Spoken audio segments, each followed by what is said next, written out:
नमस्कार, मी स्वाती पाटील. lokmat.com वर आपलं स्वागत आहे. गिर्यारोहकांसाठी एक महत्त्वाची बातमी आहे. आयुष्यात एकदा तरी माउंट एव्हरेस्ट सर करणं हे बहुतेकांचं स्वप्न. पण आता हे स्वप्न महागणार आहे. कारण काय? पाहूया. माउंट एव्हरेस्ट जगातलं सर्वोच्च शिखर. दरवर्षी जगभरातले हजारो गिर्यारोहक माउंट एव्हरेस्ट सर करण्यासाठी येतात. भारतातले अनेक जण यात अग्रेसर असतात. पण नेपाळ सरकारनं एव्हरेस्ट चढण्यासाठी लागणाऱ्या परवानग्यांचं शुल्क वाढवलेलं आहे. परदेशी लोकांसाठी क्लाइम्बिंग फी मध्ये 36% वाढ करण्यात आली आहे. विदेशी गिर्यारोहकांना एव्हरेस्टवर चढाई करण्यासाठी 11,000 अमेरिकन डॉलर पूर्वी लागत होते. आता ही फी 15,000 अमेरिकन डॉलर इतकी करण्यात आली आहे. भारतीय चलनानुसार आधी चढाईसाठी 8,80,000 रुपये खर्च यायचा.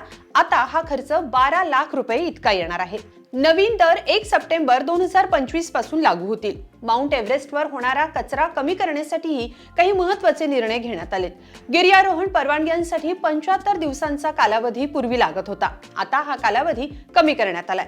आता केवळ 55 दिवसात ही परवानगी मिळू शकते.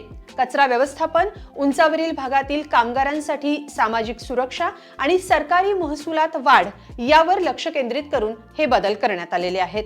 नवीन नियमांनुसार गिर्यारोहक त्यांच्यासोबत फक्त त्या वस्तू घेऊ शकतील ज्या पर्यटन विभागानं जारी केलेल्या परमिट दस्तऐवजात सूचीबद्ध आहेत.